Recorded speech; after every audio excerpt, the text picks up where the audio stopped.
Miren, las redes sociales, algunos medios de comunicación, pueden transmitir información que es incompleta, que no es veraz o información eh, imprecisa.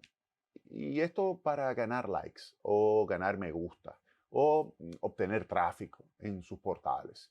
Eso puede suceder, claro. Esto tiene como consecuencia que puede hacer que personas tomen decisiones que sean subóptimas, es decir, decisiones que no sean lo mejor para la sociedad.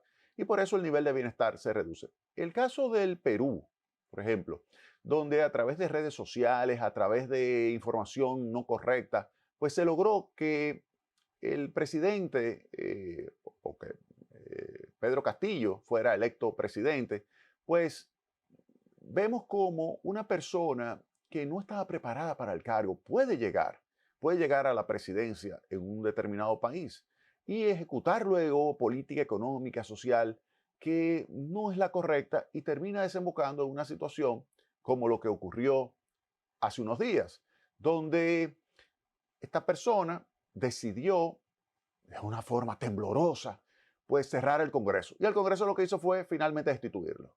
El Congreso, que ya en varias ocasiones había visto la incapacidad de esta persona, que nunca debió haber sido presidente, pero por esa existencia de información imprecisa, información incompleta, información muchas veces falsa, que se transmite a través de medios, a través de redes sociales, pues se le dio una popularidad tal a esta persona que fue electo presidente en el Perú.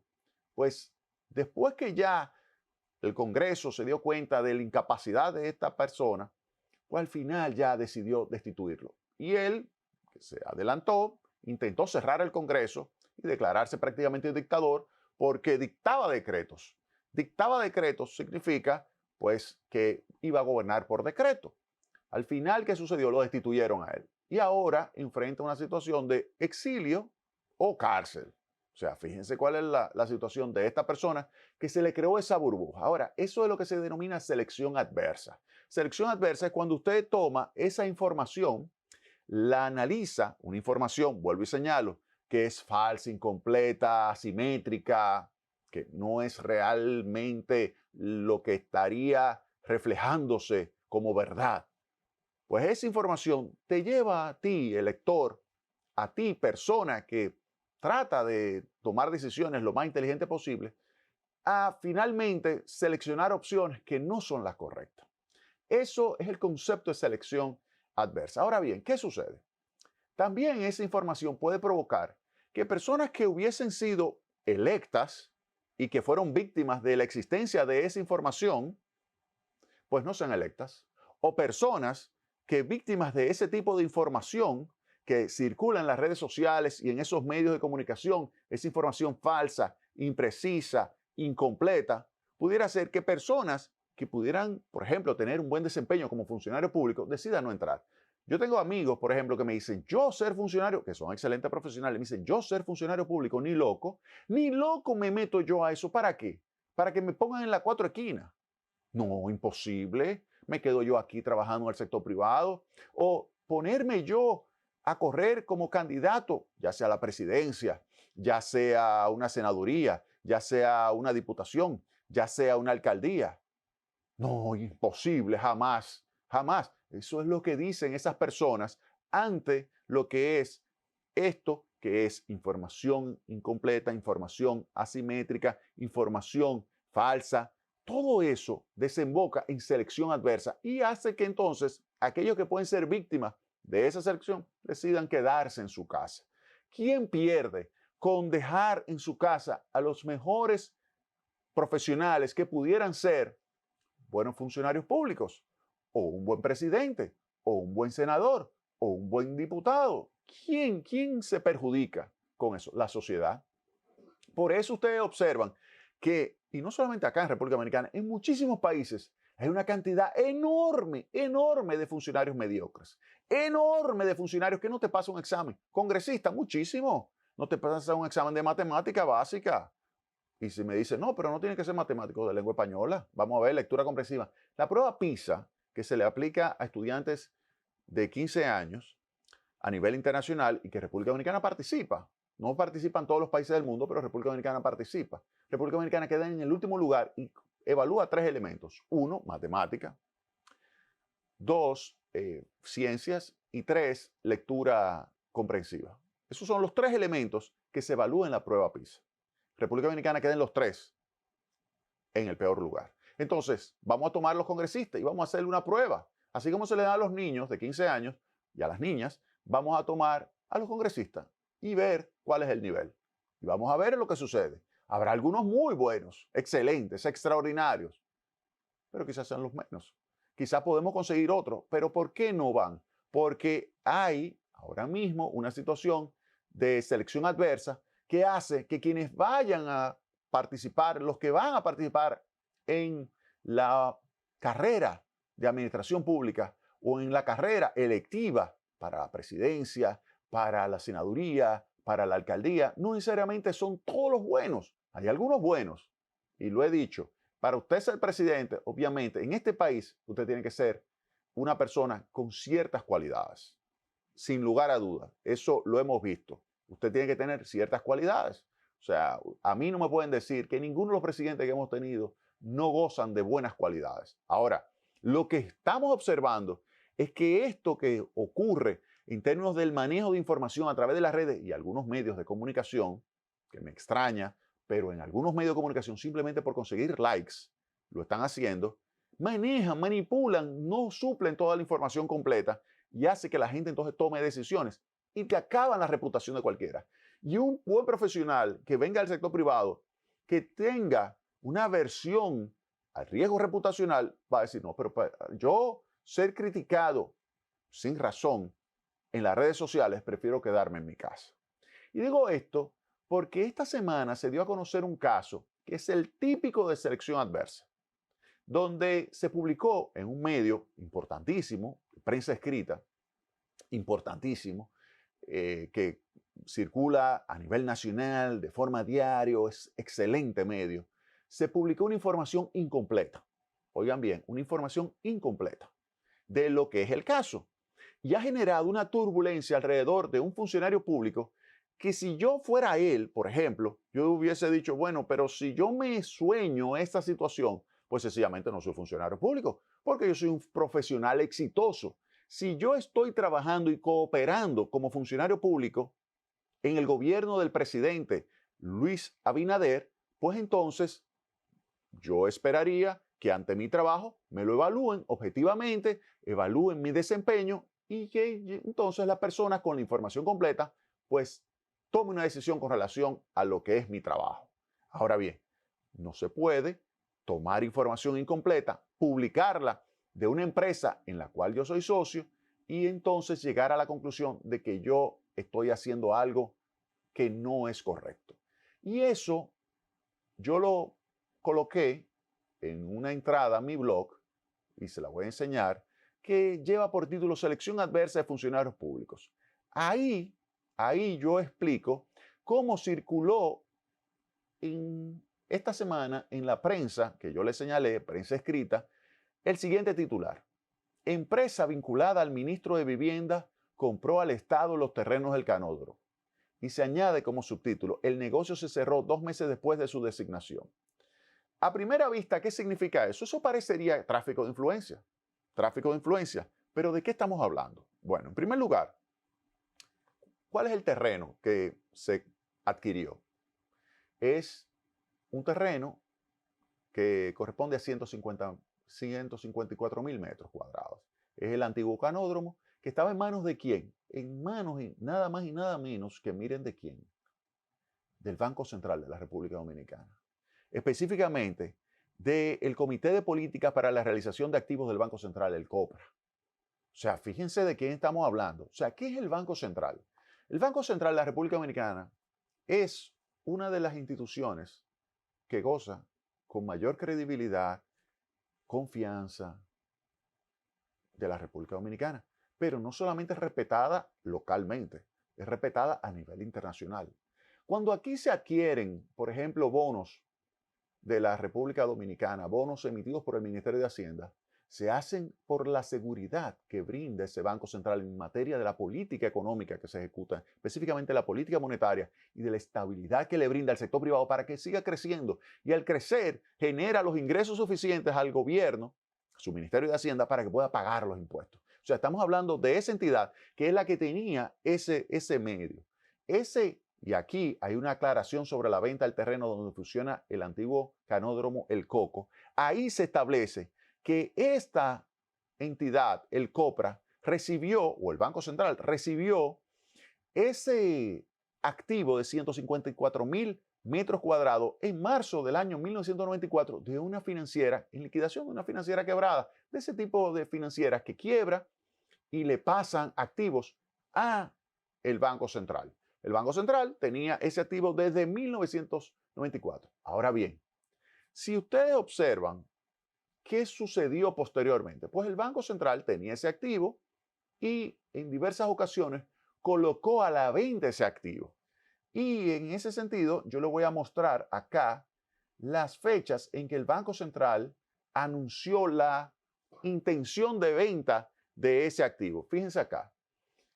Primero lo colocó el 6 de septiembre del año 2017 en un aviso que estaba dispuesto a vender el terreno por 298 millones de pesos, que está en un proceso el terreno de deslinde y ocupado. Fíjense, 298 millones de pesos.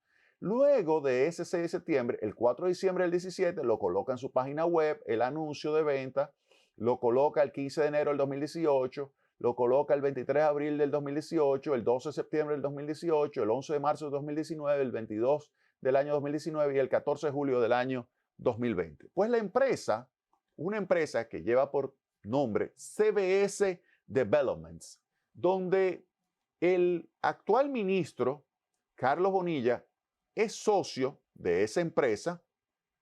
Oigan bien, la empresa presenta un interés de adquisición de esto, pero mucho antes del año 2020. O sea, antes del 2020 presenta su interés.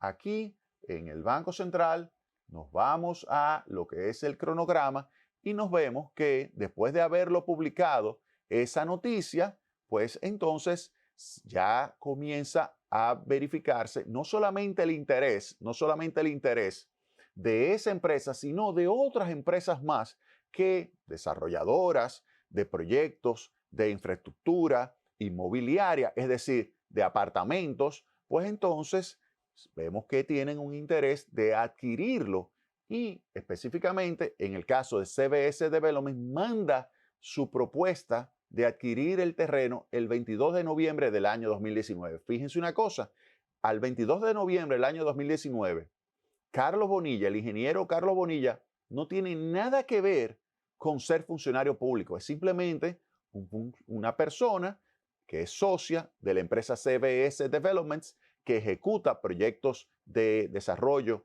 de inmuebles, desarrollo de apartamentos en diferentes comunidades y en el entorno de lo que es el canódromo tiene desarrollado diferentes proyectos y tiene el interés de adquirir ese terreno. Y ante el interés del Banco Central de vender, si usted quiere vender y hay otro que quiere comprar, es lógico que se traten de poner de acuerdo. Pues bien, el 22 de noviembre del año 2019 presenta CBS Developments el interés de comprar ese inmueble. Luego se reiteró en diversas ocasiones por parte de la empresa CBS Development el interés de comprarle al Banco Central ese inmueble. Y dice aquí el Banco Central que finalmente, el 21 de febrero del año 2020, la empresa CBS Development, fíjense bien, 21 de febrero del año 2020, ahí no se sabía si iba a ganar Luis Abinader, si él iba a ser funcionario público, nada por el estilo. El 21 de febrero del año 2020 realiza una propuesta de compra por el monto solicitado por el Banco Central, es decir, por los 298 millones de pesos que el Banco Central estaba dispuesto a vendérselo a CBS Development o a cualquier otra. Cualquier otro desarrollador pudo haberlo comprado por 298 millones de pesos, un terreno que estaba en proceso de deslinde y que estaba ocupado. Y además al contado. Y el 6 de agosto, dice el Banco Central, el 6 de agosto, Entonces, finalmente, el 6 de agosto, mírenlo acá, el COPRA aprobó la oferta de compra, procediendo el Banco Central a aceptar y adjudicar la referida parcela a la empresa CBS Development Nueva Terraza. Es decir, que no cabe duda de que toda esa operación se hizo con una empresa y un profesional, el sector privado. Pues, ¿qué sucede?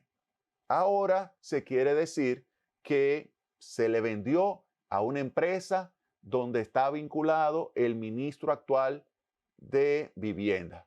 Pero él iba a saber, él tenía una bola de cristal para saber que iba a ser ministro, cuando ni siquiera el presidente había ganado las elecciones. El PRM ni siquiera había ganado las elecciones. No, esta operación se hizo antes. Entonces, quiero dejar eso muy claro. Oigan bien, yo fui funcionario público.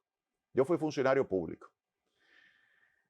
Y duele mucho cuando a una persona se le acusa injustamente. Duele muchísimo. Yo estoy hablando de mi experiencia. Óigame bien. Y lo digo porque quienes están en el gobierno ahora eran de los que estaban hablando mucho en contra del proyecto de la central termoeléctrica Punta Catalina. Muchísimo hablaron, muchísimo. Y claro, eso me dolía, pero yo seguí. Cuando se celebró la inauguración de Punta Catalina y me tocó a mí pronunciar el discurso en la inauguración, y le agradezco al presidente Danilo Medina, le agradezco a Rubén Jiménez Vichara esa consideración de permitirme a mí presentar las palabras de inauguración de Punta Catalina. Yo dije que contra viento y marea nosotros la íbamos a inaugurar. La terminamos. Un proyecto difícil que contó con numerosísimas críticas infundadas, pero nunca, y dije exactamente con las palabras de Churchill, nunca nos rendimos. Y eso es lo mismo que ahora yo veo que le hacen a otros funcionarios y que es injusto. Que el ministro de Vivienda, Carlos Bonilla, haya adquirido por ser parte de una empresa, oigan bien, que desarrolla proyectos inmobiliarios, que haya adquirido un terreno antes de ser ministro y ahora se quiera colocar como que hubo tráfico de influencias porque el contrato finalmente se firmó de acuerdo acá, el Banco Central, fíjense acá, en fecha 6 de agosto el COPRA lo aprobó, después de un proceso transparente, eficiente, competitivo, pero fíjense, después de eso ya se logra firmar ese contrato el 8 de octubre del año 2021, porque ustedes saben cómo son los contratos de tierra. Ustedes saben, si un proyecto, si un terreno está en proceso de deslinde y además está en una situación de ocupación, es lógico que tome muchísimo tiempo. Cualquiera que desarrolle proyectos y que adquiera terrenos lo sabe. Ahora, ¿significa eso tráfico de influencia? Para nada, pero es un golpe que le están dando a la reputación de un profesional que viene del sector privado sumamente exitoso. Sumamente exitoso. Entonces, ese profesional que viene del sector privado, ¿ustedes creen que va a quedar con ganas, no solamente él, de entrar a la administración pública, a aportar al desarrollo económico nacional? Y otros que están fuera, que dicen, ¿tú sabes qué? Si así es que me van a tratar, si ese es el agradecimiento que yo voy a tener, la ingratitud y la crítica con información incompleta o información falaz o información que realmente no se ajusta a la verdad, si es con eso que me van a criticar, pues mejor yo no entro, mejor me quedo fuera. ¿Y qué significa eso? Selección adversa. ¿Quiénes son los que van a entrar finalmente a ser funcionarios públicos? ¿Quiénes son los que finalmente van a ser elegidos? Van a ser los peores de la sociedad. Entonces usted que invierte, usted que está en el sector privado tratando de expandir su capacidad de generación de ingresos y ayudar al mismo tiempo al país, porque si usted progresa, progresa el país como sector privado. Si usted lo gobierna a alguien que ejecuta mal el gasto público, que ejecuta mal la política económica y la fiscal y monetaria, ¿qué le va a pasar a sus recursos? ¿Qué le va a pasar a sus propiedades? ¿Qué se le va a pasar a sus negocios? Le va a ir mal. Entonces, hay que tratar de que pueda el Estado dominicano, en vez de tener una selección adversa de que vaya lo peor a manejar el Estado, que vaya lo mejor. Pero lo mejor debe ser juzgado con la información completa. Y vuelvo y digo, yo pasé por esa situación. Yo sé lo que es vivir con una malcrítica irreal, una crítica falaz, una crítica basada en información que no es correcta o incompleta en el mejor de los casos. Entonces, por eso, mi recomendación a ese medio que ya tiene esta información que publicó el Banco Central aclarando cómo fue, porque estamos hablando del Banco Central, óigame bien, el Banco Central ha vendido no solamente terrenos, edificaciones, periódicos, medios de comunicación, lo ha vendido. O sea, el Banco Central recibió, ustedes no se imaginan, recibió de todas esas financieras, recibió del Baninter, recibió del Bancrédito recibió muchísimos activos, recibió del Mercantil, recibió de muchísimas entidades bancarias quebradas. Entonces, ya el Banco Central lo aclaró. Yo lo que le solicitaría al medio, para evitar dañar reputación y evitar que se promueva la selección adversa, es decir, que al final salgan todos los buenos funcionarios y que se queden únicamente los que no tienen nada que perder. Los que no tienen nada que perder, los que no tienen una reputación que perder. Se queden siendo funcionarios, se queden siendo miembros de la tómbola que va a ser elegida como presidente, como senador, como alcalde, como diputado. Que se quede solamente lo malo. No, hay que evitar eso. Por eso les recomendaría a ese medio que publicó esa noticia, que insinuaba con esos titulares que hubo tráfico de influencias, sabiendo que la contraparte de esa operación es el Banco Central de la República Dominicana. Nada más y nada menos que el Banco Central, que atesora una extraordinaria reputación y credibilidad aquí y en el extranjero. Entonces, ante esa situación, yo le solicitaría al medio que tome esta información y aclare que cuando se celebró todo este proceso de adquisición del terreno, de los 154.000 metros del terreno del canódromo, Carlos Bonilla no era funcionario público. Carlos Bonilla no era ministro. Carlos Bonilla no tenía nada que ver y por lo tanto no tenía nada que le impedía que hiciera esa transacción, como muchísimos otros han hecho ese tipo de transacción. Muchísimos otros con el Banco Central, muchísimos otros. Incluso los miembros de ese periódico lo saben muy bien, que el Banco Central ha hecho muchísimas transacciones con diferentes personas del sector privado. Muchísimo. Yo le puedo asegurar que ellos lo saben. Vámonos a la pausa y retornamos en breve. Con más Tecnopol.